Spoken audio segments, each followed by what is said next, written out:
breakfast and half a day. Welcome to the College of Liberal Arts and Social Sciences and the inaugural lecture of the Philippine Studies lecture series. Have you heard this one? The mother is preparing breakfast and she doesn't hear any noise coming from her child's room. So she knocks on the door and says, "Is everything okay in there?" And the voice responds, "Yes, everything's fine, but I'm not going to school today, Mom." The mother says, "What do you mean you're not going to school today? Give me 3 good reasons why not." And the voice responds, "The teachers don't like me, the students don't like me, and I'm afraid of the teachers." And the mother responds, "Well, listen now, I'm your mother, and I'm going to give you 3 good reasons why you have to go to school today. First of all, school is very important. Secondly, the students and the teachers both need you. And third, you're the dean." Thank you for coming this evening.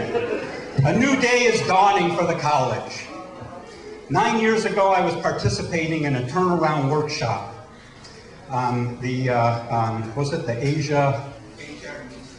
Asia Institute was providing a workshop that SGA had sponsored. And they were telling us to think inside the box and think outside the box and how could we promote the University of Guam and turn the university around.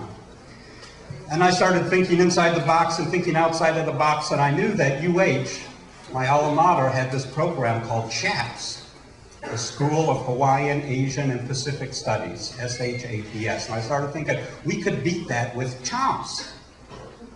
We could have Chamorro Asian, Micronesian, Philippine Studies. Now that was 9 years ago. 9 years ago, what can I say? Institutions change very, very slowly, and public educational institutions are the slowest to change of all of them. But I'm happy to report that the committees are forming to begin a Chamorro Studies program and to form a Philippine Studies program at the University of Guam.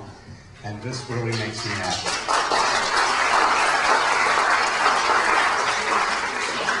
Thank you for coming, and Beth Samara will introduce the program to you. Dr. Samara?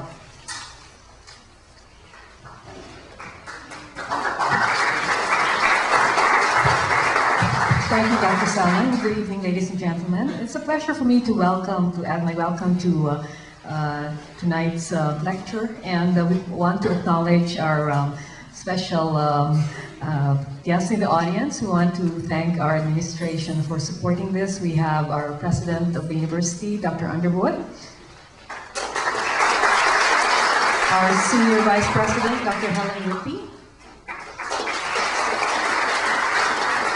We also want to thank some members of the community who are here. One of our senators is here, Senator Jim Espaldon.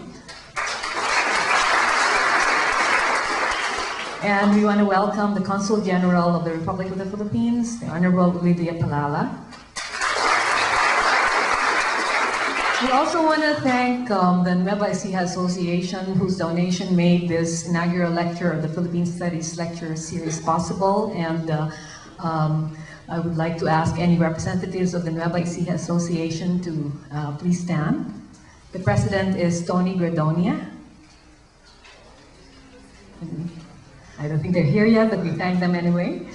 We also want to thank the University of the Philippines Alumni Association for supporting this. The president is Dr. Melu Meligan. And the Philippine community of Guam, whose president is Alex Gagaring, and we have the first vice president here, Leia Beth Naholoa. We also want to acknowledge Dr. Mary Spencer, the former dean of the college, who was a strong supporter of this event from its inception. We started talking about this last year. Oh, there she is. There was an informal committee of faculty members who got together to talk about this Philippine Studies idea and talk about possible speakers and a concept for the lecture series, and hopefully planning the rest of the idea of developing a Philippine Studies program. And I want to acknowledge those who are here tonight: Dr. Don Platt from History, we have Dr. Clarita from Linguistics, and we have some community partners. We have Dr. Clarita from Finance.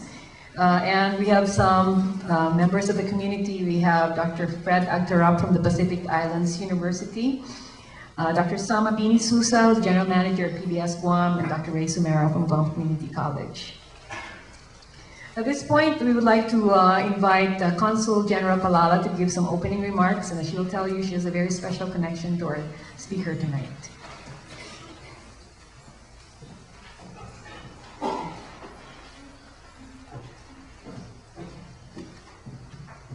Thank you very much, Dr. Sumera, Dr. Carlos, Dr. Underwood, Dr. Selman, distinguished members of the Academe, ladies and gentlemen, mga kababayan. Good evening, magandang gabi po sa inyong lahat.